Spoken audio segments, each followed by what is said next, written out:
Hello नमस्कार आदाब सत श्री अकाल। Welcome to my YouTube channel Avinash sir classes. So आज के वीडियो में हम लोग बात करने वाले हैं बीकॉम 6 सेमेस्टर का फाइनेंशियल मैनेजमेंट का लीवरेज चैप्टर के बारे में। तो आज हमारा लीवरेज पे वीडियो नंबर 3 है। तो आज हम लोग प्रॉब्लम नंबर 3 के बारे में इस वीडियो में डिस्कस करेंगे। तो आइए प्रॉब्लम नंबर 3 के बारे में डिस्कशन स्टार्ट करते हैं। तो प्रॉब्लम नंबर 3 जो हम लोग कर रहे हैं वो बुक में है क्वेश्चन नंबर 9 जो आपको स्क्रीन पे शो हो रहा होगा। तो क्वेश्चन है relevant information about 3 companies are given below. यहाँ पे कंपैरिजन करना है कितना कंपनी का, 3 कंपनी का। तो जो कंपनी का नाम दिया हुआ है बिल, पिल और मिल। एनुअल प्रोडक्शन कैपेसिटी है 1 लाख यूनिट बिल का, पिल का है 1,50,000 और मिल का है 2.5 लाख। लेकिन कैपेसिटी यूटिलाइजेशन किया है और उसको सेल किया ये लोग 75%। तीनों ही कंपनी अपना एनुअल जो कैपेसिटी है उसका कितना परसेंट इस्तेमाल किया है, 75%। उसके बाद सेलिंग प्राइस रखा गया है 40 रुपया बिल के लिए, पिल अपना सेलिंग प्राइस रखा है प्रोडक्ट का 50 और मिल के द्वारा भी सेलिंग प्राइस कितना रखा गया है, 50 रखा गया है। फिर unit variable cost, variable cost कितना दिया हुआ है, बिल के द्वारा 15 रुपया मतलब है वेरिएबल कॉस्ट पे खर्च हुआ है, बिल के द्वारा भी 15 और मिल के द्वारा प्रोडक्ट बनाने के लिए 20 रुपया वेरिएबल कॉस्ट पे खर्च किया गया। फिक्स कॉस्ट दिया हुआ है 2 लाख, 3 लाख और 5 लाख। इक्विटी कैपिटल है 5 लाख, 7 लाख और 10 लाख, जिसमें 1000 शेयर सभी कंपनी के द्वारा इशू किया गया है। फिर प्रेफरेंशियल कैपिटल है 10% के हिसाब से, तो बिल का प्रेफरेंशियल है ही नहीं, बिल का है 50,000 और मिल का है 1 लाख। और डिवेंचर जो दिया गया है 15% के हिसाब से, बिल का है 1 लाख, बिल का है 2 लाख और मिल का है 3 लाख। तो calculate operating leverage, financial leverage, combined leverage and EPS of this 3 companies and commitment. तो तीनों का मतलब क्या निकालना है हम लोग को, लिवरेज भी निकालना है और ईपीएस भी निकालना है। तो ये क्वेश्चन हम लोगों का सीयू बीकॉम ऑनर्स के एग्जाम में 2008 का पेपर में आया था। तो चलिए इसका सॉल्यूशन हम लोग स्टार्ट करते हैं। तो एनुअल प्रोडक्शन कैपेसिटी जितना दिया हुआ था उसको पहले हम लोग लिखेंगे। एनुअल प्रोडक्शन कैपेसिटी कितना दिया हुआ है यूनिट में, तो पहला वाला कंपनी का है 1 लाख, दूसरा वाला कंपनी का है 1.5 लाख और तीसरा वाला कंपनी का है 2.5 लाख। ये सब यूनिट में। और कैपेसिटी यूटिलाइजेशन किया गया है और सेल किया गया है कितना परसेंट, अपना एनुअल कैपेसिटी का 75%। ये भी वैल्यू हम लोग को किसमें मिलेगा, तो यूनिट्स में मिलेगा। तो कितना हो गया, 1 लाख का 75% अगर हम निकालेंगे तो 75,000 हो गया। 1.5 लाख का 75% अगर हम निकालेंगे तो 1.5 लाख का 75% होता है 1,12,500। कितना हो गया, 1,12,500। उसके बाद है 2.5 लाख यूनिट, तो 2.5 लाख यूनिट का अगर हम लोग कितना परसेंट निकालेंगे, 75%, क्योंकि समझ में गिवन है ये लोग अपना कैपेसिटी का 75% यूज किया है। तो यहाँ पे आ जाएगा 1,87,500। इतना यूनिट इन लोग क्या किया है, यूटिलाइजेशन किया है अपना, और 75,000, 1,12,500 और 1,87,500 प्रोड्यूस हुआ है। उसके बाद यहाँ पे सबसे पहले क्या है, सेल्स। तो सेल्स के लिए क्या होता है, तो सेल्स के लिए फॉर्मूला बताए थे कि जो यूनिट होता है, सेलिंग यूनिट जो है इनटू करते हैं उससे किससे, selling price, selling price per unit से। जितना सेल हुआ है उस यूनिट का मल्टीप्लाई किससे करते हैं, सेलिंग प्राइस पर यूनिट से। तो सेलिंग प्राइस पर यूनिट हम लोगों को कितना दिया हुआ है, 40, 50 और 50। तो पहले वाला का कितना है, 75,000 यूनिट यूज किया था और उसका सेलिंग प्राइस था 40, तो मल्टीप्लाई करके कितना आ गया, 30 लाख। मल्टीप्लाई करके कितना आ गया, 30 लाख। दूसरा वाला कितना बनाया है, 1,12,500, उसका सेलिंग प्राइस दिया हुआ है 50 रुपया, तो उसको मल्टीप्लाई करके आ गया 5,62,500।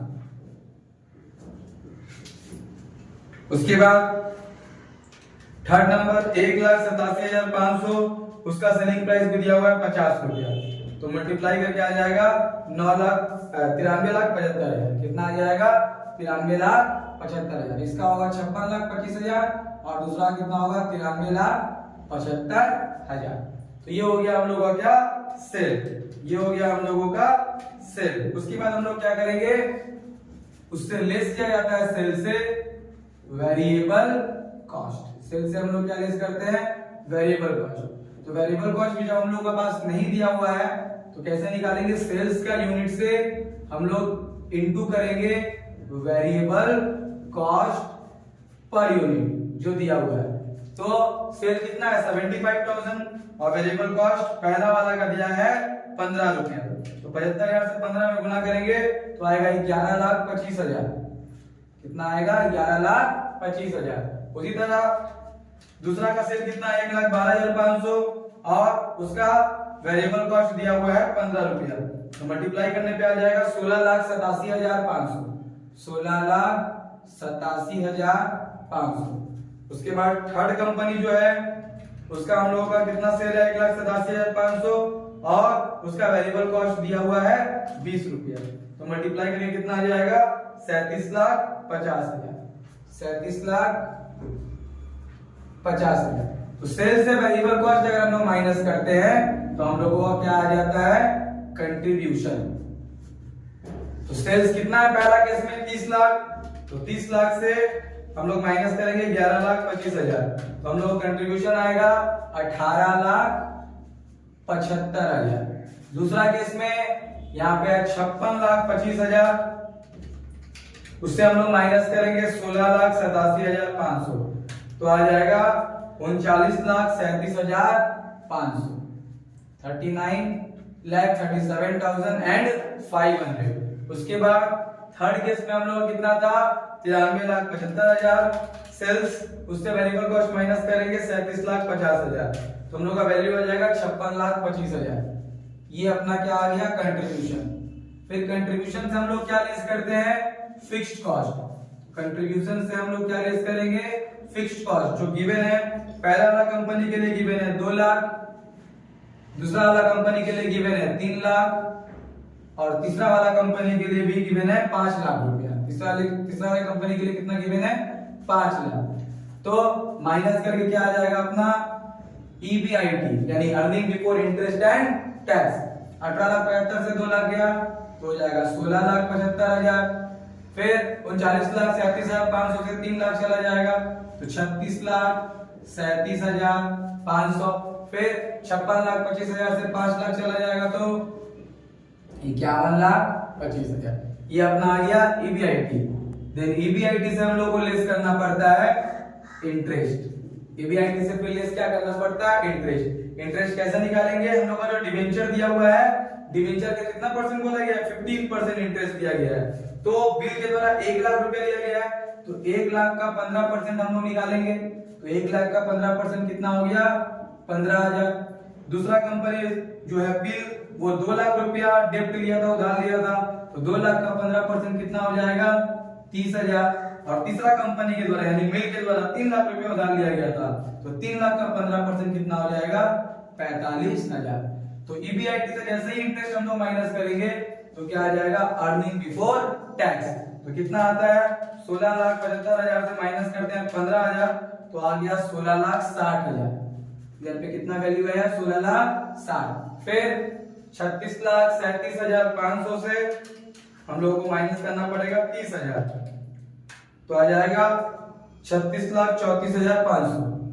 एक मिनट 36,37,500 से माइनस करेंगे 30,000 तो हम लोग आएगा 36,07,500। कितना आएगा 36,07,500। तीसरा क्या है 51,25,000 उससे अगर हम लोग माइनस करेंगे 45,000 तो अपना वैल्यू आएगा 50,80,000। 50,80,000। उसके बाद टैक्स का परसेंट यहाँ पे नहीं दिया है लेकिन सम लोग आगे बन रहा है तो टैक्स का जब परसेंटेज नहीं देगा तो हम लोग खुद से एज्यूम करते हैं कितना परसेंट टैक्स 50%। कितना परसेंट टैक्स रेट एज्यूम करेंगे 50%। तो 16,60,000 का 50% निकालेंगे तो आएगा 8,30,000 रुपया। 8,30,000। देन 36,07,500 का 50% निकालेंगे तो आएगा 18,03,750, 18,03,750। देन 50,80,000 का 50% निकालेंगे तो आएगा 25,40,000। तो ईबीआईटी से ईबीटी से जैसे ही हम लोग क्या लेस करेंगे टैक्स, तो क्या आ जाएगा अपना अर्निंग आफ्टर टैक्स, माइनस करेंगे तो 50% था तो उतना ही वैल्यू आएगा 8,30,000। सेकंड वाला का आएगा 18,03,750 और थर्ड वाला का आएगा 25,40,000। अर्निंग आफ्टर टैक्स के बाद हम लोग प्रेफरेंस शेयर होल्डर को पैसा देते हैं, तो प्रेफरेंस डिविडेंड जो रहता है उसको क्या किया जाता है, लेस किया जाता है। प्रेफरेंस डिविडेंड कितना परसेंट है, 10% दिया जा रहा है। तो पहला केस में तो कोई प्रेफरेंस डिविडेंड नहीं है, इसमें क्या हो जाएगा टैक्स, क्योंकि प्रेफरेंस शेयर से पैसा कलेक्ट किया ही नहीं गया पहला वाला कंपनी के द्वारा। फिर के द्वारा कितना है 50,000, तो 50,000 का 10% कितना डिविडेंड देना पड़ेगा 5,000। और दूसरा कंपनी 1,00,000 प्रेफरेंस शेयर से पैसा कलेक्ट किया था तो 10% के हिसाब से उसको कितना पेमेंट करना पड़ेगा डिविडेंड के रूप में 10,000। तो यहाँ डिविडेंड डिस्ट्रीब्यूशन टैक्स नहीं है, नहीं तो वो भी क्या होता ऐड होता। तो अर्निंग आफ्टर टैक्स से प्रेफरेंस डिविडेंड माइनस करने पर हम लोग क्या आ जाएगा, earnings available to equity share holder, जिसको हम लोग क्या बोलते हैं शॉर्ट में EATS। तो यहाँ तो पूरा का पूरा 8,30,000 हो गया, यहाँ पे 18,03,750 माइनस 5,000 तो आ जाएगा वैल्यू अपना 17,98,750, 17,98,750। तीसरा वाला कंपनी के लिए 25,40,000 माइनस 10,000 तो आ जाएगा 25,30,000, 25,30,000। तो ये अपना हो गया earning available to equity share holder. उसके बाद नंबर ऑफ शेयर, उसके बाद क्या लिखते हैं नंबर ऑफ शेयर। तो नंबर ऑफ शेयर कितना हम लोग आ जाएगा यहाँ पे, नंबर ऑफ शेयर यहाँ पे सम्स में दिया हुआ था 1,000, तो यहाँ भी 1,000, यहाँ भी 1,000 और यहाँ भी 1,000। तो जैसे ही EATS को नंबर ऑफ शेयर से हम लोग क्या करते हैं डिवाइड करते हैं, EATS को जब हम लोग क्या करते हैं डिवाइड करते हैं नंबर ऑफ शेयर से, तो अपना क्या आ जाता है EPS आ जाता है। तो कितना होगा 8,30,000 यहाँ पे दिया हुआ है और 1,000 से डिवाइड करेंगे उसको तो EPS आ जाएगा 830। पहला वाला के लिए EPS कितना हो गया अर्निंग पर शेयर 830 है। दूसरा वाला के लिए 17,98,750 डिवाइड बाई 1,000 तो दूसरा वाला के लिए कितना आ जाएगा 1798.75, कितना आ जाएगा 1798.75। और तीसरा वाला जो अपना है 25,30,000 डिवाइड बाई 1,000 तो आ जाएगा 2,530। तो इस तरह से हम लोग का EPS प्लस निकल गया। अब तीनों कंपनी का क्या निकालना पड़ेगा लिवरेज। तो EPS निकालने के बाद अब हम लोग क्या निकालेंगे ऑपरेटिंग लिवरेज, फाइनेंशियल लिवरेज और कंबाइंड लिवरेज। तो हम यहाँ पे उसको साइड में बना देते हैं। तो क्या हो गया बिल का और मिल का हो गया। तो सबसे पहले होता है ऑपरेटिंग लिवरेज, जिसका फॉर्मूला है क्या contribution by EBIT, contribution by EBIT। तो बिल के लिए हम लोग कंट्रीब्यूशन कितना आया था 18,75,000, उसको डिवाइड करेंगे किससे EBIT से, और EBIT कितना आया था 16,75,000। तो 18,75,000 को 16,75,000 से अगर डिवाइड करेंगे तो कितना आएगा 1.119। तो हम लोग यहाँ पे लिख देंगे 1.119, जिसको हम लोग 1.12 भी लिख सकते हैं। फिर दूसरा के लिए उसी तरह दूसरा अपना कंट्रीब्यूशन कितना है 39,37,500 डिवाइड बाय EBIT कितना आया है 36,37,500 तो कितना आ रहा है 1.082, 1.082। उसके बाद थर्ड मिल का कितना अपना कंट्रीब्यूशन है, तो मिल का कंट्रीब्यूशन यहाँ पे है 56,25,000 डिवाइड करेंगे EBIT से, तो EBIT है 51,25,000 तो डिवाइड करने पे कितना आ रहा है 1.097, 1.097। तो इस तरह से हम लोग क्या निकल गया डॉल। डॉल के बाद क्या निकलता है डीएफएल, फाइनेंशियल लीवरेज का। तो फाइनेंशियल लीवरेज का फॉर्मूला होता है ईबीआईटी बटे में ईबीटी, ईबीआईटी बटे में ईबीटी।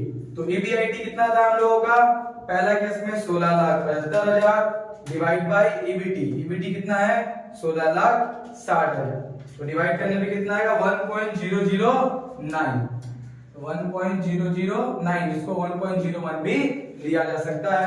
दूसरा का कितना है 3637,500 डिवाइड बाय 3607,500, तो कितना आ रहा है 1.008, 1.008। फिर थर्ड केस में अपना ईबीआईटी है 51,25,000, उसको डिवाइड करेंगे 50,80,000 से, तो कितना आ जाएगा 1.008। इसका भी कितना आ गया 1.008। इस तरह से अपना क्या निकल गया डीएफएल। लास्ट है डीसीएल, जो कैसे निकलता है डीओएल का डीएफएल में मल्टीप्लाई करके। तो कितना आया था हम लोगों का पहले 1.119, उसको इनटू कर देंगे 1.009 से, तो कितना आ जाएगा 1.12,1.129। सेकेंड वाला का 1.082, उसको मल्टीप्लाई करेंगे 1.008 से, तो कितना आंसर आ जाएगा 1.09। थर्ड वाला का 1.097, उसको मल्टीप्लाई करेंगे 1.008 से, तो आ जाएगा 1.10। तो इस तरह से हम लोग पहले स्टेटमेंट ऑफ लीवरेज का तीनों लीवरेज भी दिखा दी, और सबसे पहले क्या दिखाए थे अर्निंग पर शेयर। अगर कमेंट करके बताया जाए कि कौन सा कंपनी मतलब क्या होगा, कौन सा कंपनी पे इन्वेस्टमेंट करना सही है, या किसका ईपीएस ज्यादा है, तो देख पा रहे हम लोग कि यहाँ पे जो मिल है उसका अर्निंग पर शेयर क्या है ज्यादा है। तो प्रोजेक्ट के हिसाब से इन्वेस्टमेंट कहाँ पे करना चाहिए, उसी के हिसाब से करना चाहिए, क्योंकि यहाँ पे अर्निंग किससे मिलेगा ज्यादा, मिल कंपनी से। मतलब अर्निंग हम लोग क्या होगा पर शेयर अगर है तो देखा जाए तो अर्निंग पर शेयर मिल से ज्यादा होने वाला है। तो आशा करते हैं कि आप लोगों को ये वीडियो पसंद आया होगा और ये क्वेश्चन जो है वो समझ में भी आया होगा। तो अगर वीडियो पसंद आया है तो वीडियो को लाइक कीजिए और अपने दोस्तों के साथ शेयर कीजिए, और चैनल को अभी तक सब्सक्राइब नहीं किया तो चैनल को सब्सक्राइब कीजिए। Thank you.